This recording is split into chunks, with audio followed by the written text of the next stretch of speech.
Welcome to the Grace Story Podcast, where we introduce you to interesting people and their inspiring stories. From Grace professors, current students, and distinguished alumni to special guests and speakers on our campus, you can meet new people and hear how they are impacting the world around them.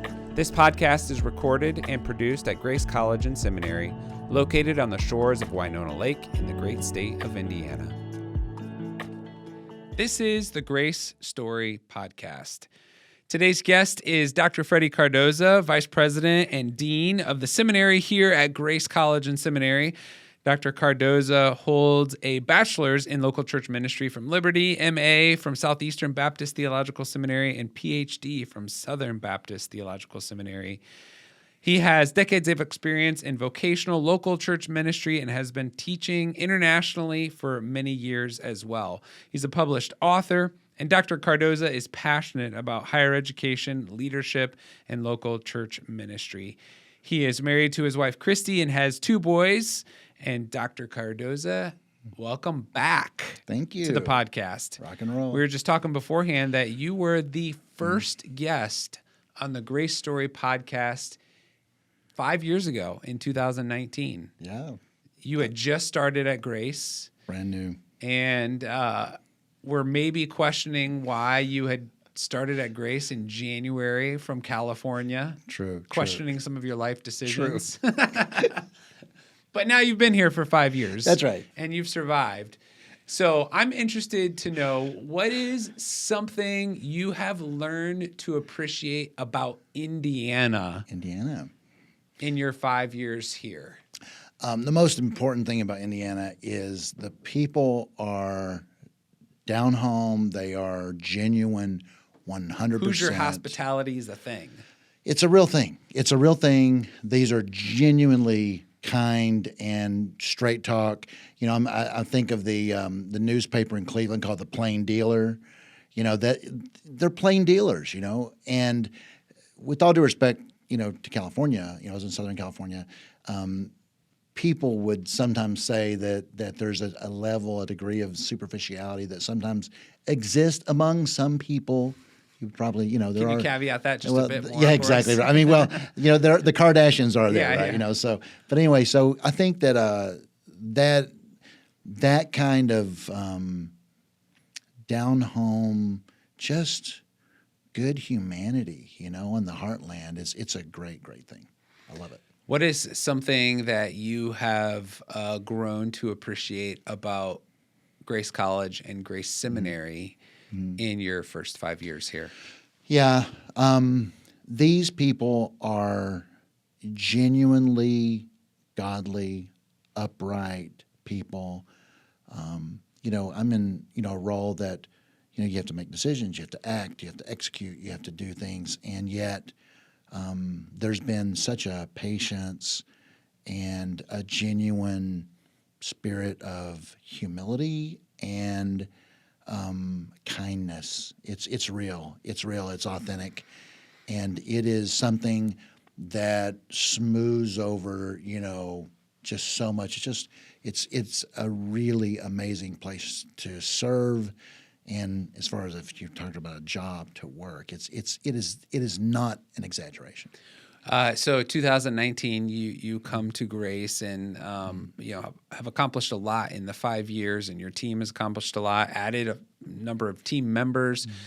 Let's talk more on sort of the academic side of the house first, and then I want to talk maybe on the programmatic, some grants, et cetera. But on the academic side, what has changed? What is new? What is exciting and in Grace Seminary? Yeah, so what's changed is we did a thorough overhaul of curriculum, and we also really went to a deep dive on just pedagogy and, you know, the art and science of teaching. You know, that's what we do, right? We teach, so we've got to get better at teaching. We've got to be better educators. We have to be better communicators. We have to be better with technology and all the things, the pieces that are just so far beyond just our knowledge. And of course, their knowledge, though, has also been enhanced by greater publishing that's gone on, more presentations in academic settings and other things. So that's really enhanced the classroom experiences and so on. but also on the curriculum side, we have just done such a deep work in making sure that our curriculum is white hot, ultra relevant, and we've just gone through it, whether it's an existing program that just needed enhancements. A lot of times in institutions, those are not easy to do, number one. You've got assessment going on all this time on top of that, and it takes a lot of paperwork. It takes a lot of moving things through systems. And a lot of people a lot of schools try to, if we can do this off the books, let's do this off the books, or let's just sort of make enhancements or tiny adjustments. We've just done deep spring cleaning. So you've done a lot of just changing curriculum at, courses, reevaluating. Let's go stage by stage. So at the undergraduate level, what is really new, exciting? What is really working well at the undergraduate side?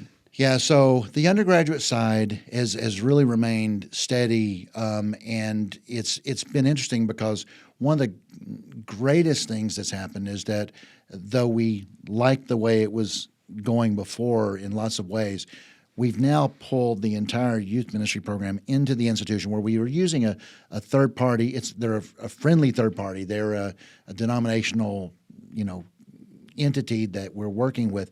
Now all that's in-house. So now we have fully our own team, and with that has been an adjustment in that curriculum to where as emerging adulthood has sort of developed and people have started looking at human development and adolescent development differently because of lots of changes, but including COVID, but even before that, we began to realize that, there really needs to be also an emphasis on family because the family's been sort of under attack.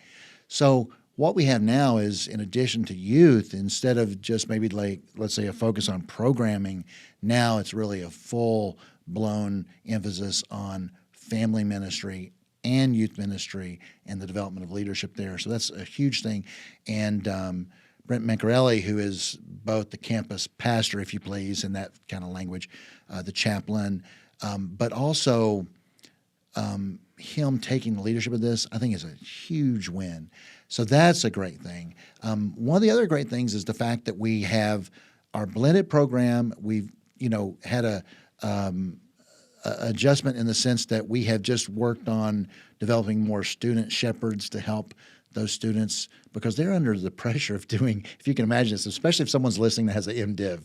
They're like, yeah, I remember my MDiv. It took me 7 years, We're now able to do things in a 5-year period to get an undergrad plus divinity degree. That's crazy talk, right? I mean, it's crazy, and yet it doesn't compromise the learning, but it puts all the onus back on the student, and for that reason, we really want to do a lot of work in shepherding them. So one of the things, in addition to having student shepherds, we also, as you know, have essentially every student is involved in a mentoring group, and I think that the talk about adequate sized classes and the talk about students getting to know their professors is not just billboard stuff. This is real. It happens. I mean, they are routinely inside the homes of professors. I'm like, what? I mean, you got to understand this is not common. This is really not common. So when you're, and I've been to these places and I've had them in my own home, it's crazy. So anyway, all those have given Grace College the humanity, the grounding, the mentoring, the presence that they need around mature professors and believers that are deeply committed to Christ. I mean, it's a winning combination. And that's great to have on the undergraduate level. I have 2 blended students who work at my office. One's graduating this year after 5 years with both his bachelor's and his MDiv. One has 1 year left, and ministry opportunities abound for them because they are well prepared. They've been mentored life on life with professors, and there's the trust and gravitas of Grace Seminary and its history that these students have a great on-ramp into ministry life. Let's talk then at the master's level. Both MA and MDiv have programmatically seen significant changes. That's right. Talk first about the MA, and then let's talk about the online MDiv. Right. So on the MA, one of the things that's interesting about MA is that we are a first professional school. And what that means is that this school is one that has an additional layer of accreditation, which essentially means that, like someone that goes to be a doctor or a lawyer, those are professional schools. And because lots of times they don't go on to, let's say, a research doctor like a PhD, they have a doctor of jurisprudence or a medical doctor. Well, seminary is like that, only they usually call them masters.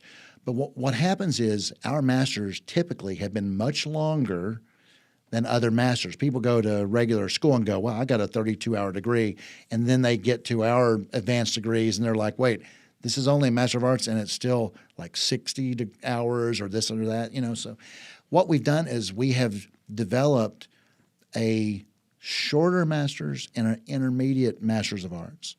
So now if a person wants baseline masters for first of all, getting in and getting it done, but also maybe the kind of ministry they're leading, maybe they don't have to exegete, Greek on a regular basis to 3-year-olds. You know what I'm saying? So we have a short MA that's a 36-unit MA, and then we have a longer one that's a 48-unit, and that one is sort of based on what I'll call the body of or the chassis of an MDiv. So it has all the robust nature of a divinity degree, only doesn't have the languages and some of the, the exegesis. So the great thing about that is you've got two really interesting choices, but they also have amazing delivery systems that we may talk about. But they are very exciting. And then we also have tons of specializations. Talk about the specializations. I think that's some of those changes are really interesting as well. Yeah, so we have specializations that include we're one of the only schools in the nation that have a specialization in technology. And how does that apply to ministry? And there's a lot of you were in here beforehand geeking out on all the equipment. You yeah. love the technology. Oh, the microphones. You love the technology part. But that's a big part of ministry now. It's a way to reach the world, right? You can sit in a mom's basement and literally have the same effective power as NBC or CBS or something. It's crazy. So, but yeah, to be able to expand your ministry through the use of technology is a great gift of God. But so we have a master's in with a technology emphasis. We have masters. We have a new one coming out this fall that's going to be in spiritual formation, coming out or the spring, and discipleship. That's going to be tremendous. We have those in management and leadership. One of the great things about that is there's a lot of schools that are saying, hey, we need to get into the leadership thing. Well, we also need to get into the management thing because administration is something that a lot of people have in their positions, but they don't have training for. So we're glad to have that. And, of course, we also have the things you might expect, women's ministry and, Bible, theology, biblical studies, theology, and missions and so on. Yep. So all those, the full slate of traditional programming, but also some very, very front end, forward-leaning kinds of content. And the fastest growth in the last 5 years has been in the online MA space for Grace Seminary as a whole, correct? Yes, that's true. Really, those kinds of delivery methods in general. So one of those pieces is our master's from the, quote, Deploy program, which is competency-based, which has an online element to it. Yeah. So that's grown, obviously. And then, online has grown substantially. In fact, because partly of COVID, so it's not like everyone's just sort of emptying out per se, but lots of schools, even schools in major mega cities, have told me, one recently I remember, they said, we are to a point now where we're 30% on campus and 70% online. And we hover in that 65 to 70% because of some of that, and because of what you said. The field of ministry needs leaders, and honestly, a lot of them pull our students sometimes before they're ready to go, and they end up finishing out in an online program. But then there's, of course, others that are online. So you're right that we have just an incredible array of opportunities for learning that are online, and it is, in fact, it's not an overstatement, but we are the only seminary in the United States, which means sort of anywhere, but that has online, on campus, on site through the Deploy program, competency-based programs in academics. And for that reason, that's part of the key to part of our growth. There's so many churches now who are finding congregates within who have been serving, maybe as deacons or as lay elders, and they identify someone who is gifted for ministry, but that wasn't where their training is.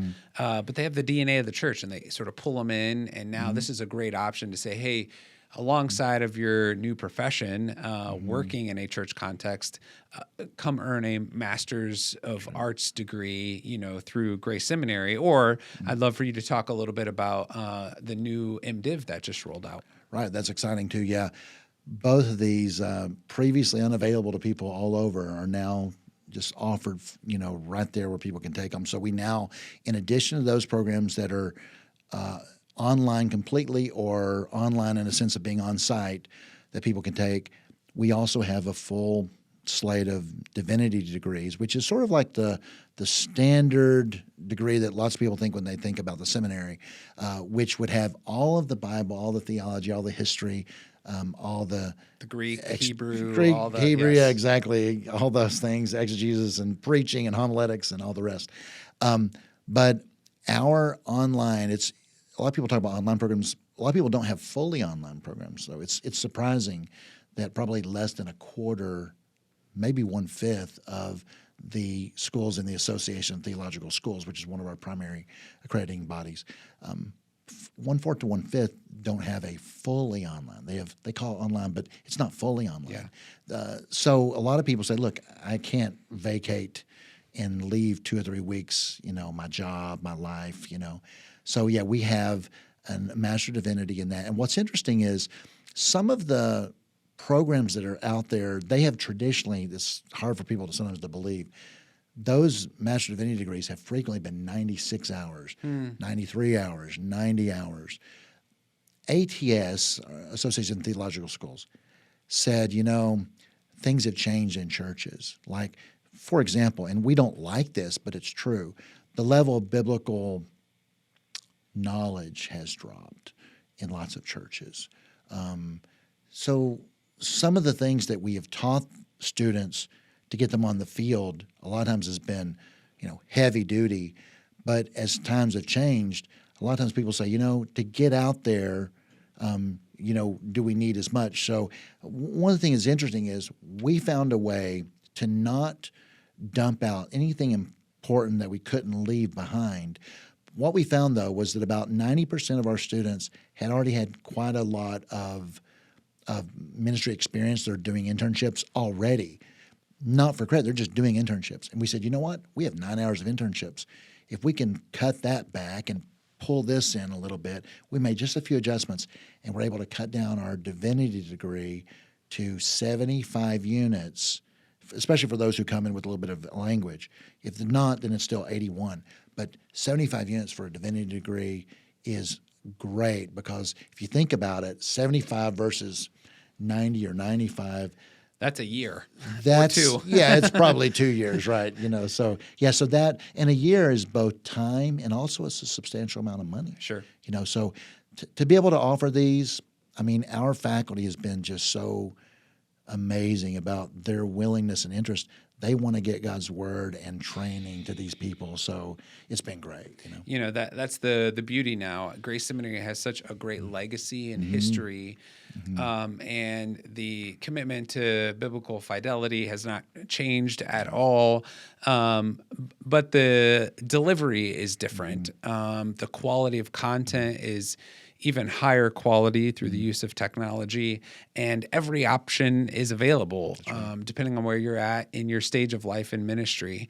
And that's even true at the doctorate level, which, many who have been senior leaders in their church context for maybe years, decades, are now seeing the value of a professional degree, a doctorate of ministry, and you've really revamped that curriculum as well to make it conducive for, maybe a senior pastor or a missionary who's been on the field a long time, or a nonprofit leader who's been in their context. Talk a little bit about, what you've done with the D-Men and the growth you've seen there. Yeah. Well, it's really nothing short of amazing. We now have, what some have said maybe our largest number of doctoral students ever. It's blowing, just blowing and going right now. The doctor of ministry is one of the most exciting things happening in the seminary. So it's great because we have developed a program. First of all, the specializations are fantastic, and they are things such as we have a newly rolling out exemplary expository preaching, and it is going to be backed partially by a little bit of resources we recently received that you may have heard about that is going to help supplement amazing things we're doing there. So exemplary preaching. We have one that's rolling out right now, which is phenomenal, on emerging technologies and how that interrelates to ethics and Christian ministry that I could get into. But it's everything that you can think of in the world that's new and that you don't know and understand yet, it's in that degree. Right. And then we have one rolling out, this is incredible, at the doctoral level, if you can imagine, on spiritual formation and soul care, because we are in such a complexity of people's lives being broken, and a lot of people know they need more help in that area. So we're very excited about that.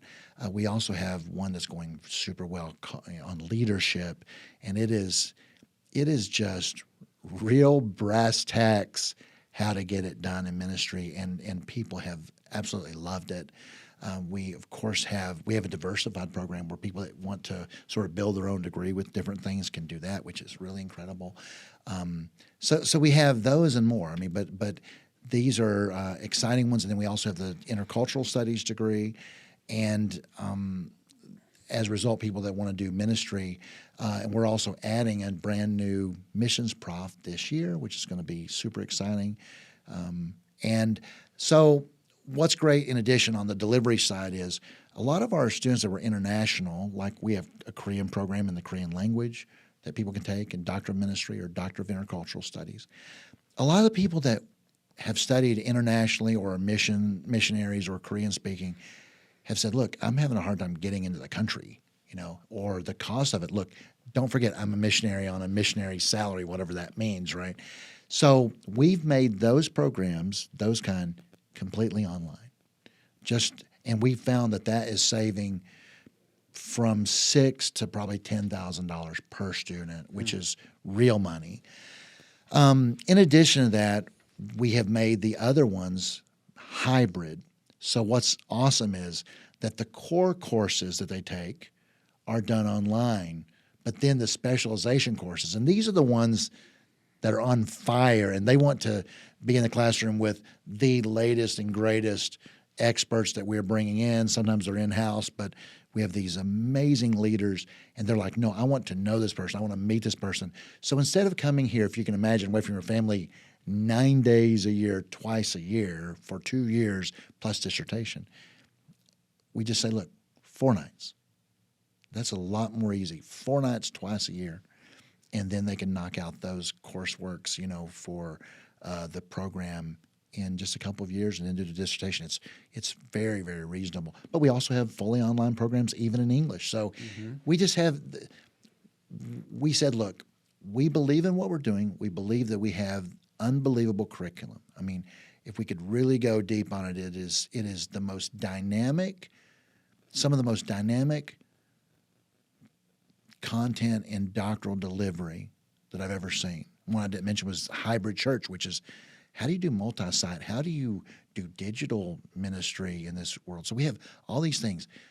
But the problem is if you can't get it to the people, so that's why we work so hard on our delivery methods. That way there's just no excuse. People are like, yes, I can get what I need at Grace, and I can also get it in the delivery method and the cost that I need. So, our encouragement to anyone listening is if you have a high schooler who's thinking about ministry, if you have, a pastor who's wondering, hey, is it time to level up with an MA or an MDiv? If you have a more seasoned pastor or individual in your church who's like, I'd love to see that doctorate of ministry. I mean, it's all available, and you are going to get the latest, greatest content from a Christ-centered biblical perspective without at all compromising quality. And I think that's what you're going to see in Grace Seminary now. And what you have is some other really neat things going on, sort of tangentially. They certainly play into, but thanks to the generosity of Lilly Endowment, been able to receive a number of grants to spin up some centers. You talked about one more recent grant we received, and a preaching grant about how we can, in our curriculum and even outside of our curriculum, display exemplary preaching. Talk about a few of the other, side opportunities there are to engage with Grace Seminary. Yeah. We just know that today, in the age of lifelong learning, people are living longer. I mean, for example, a lot of people may not realize this about seminary or about higher education, but statistics are now, these are recent statistics, that the people most likely to go to seminary right now are in their 40s and 50s before even their 30s. And we have two students right now in the doctoral program that are in their 70s. So the thing is that it's hard for people right now to say they're, that they couldn't go. I mean, it's all about lifelong learning. And one of the things we realized was that in addition to offering degree programs, which a lot of times people say, yeah, I've gone to seminary, in that kind of way, I've gone to seminary.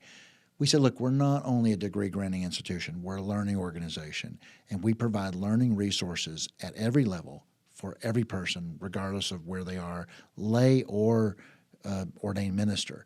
So we've, as a result, ramped those things up dramatically, and part of that has been by the generosity of several groups. We have solicited grants, and this wasn't something I did a lot of before, but I came here and there was opportunities. You shared the first one with me, and we have submitted now for 24 grants, I believe, and we've gotten 19 of the 24 grants that we've requested, which Praise the Lord. Yeah, it's and 3 of them have been, as you know, major grants, as in 1 million or more. The most recent, being, it was interesting. I found that it was signed on my birthday, which was not bad, And then we made got that chocolate cake taste just a little bit better, didn't right? it?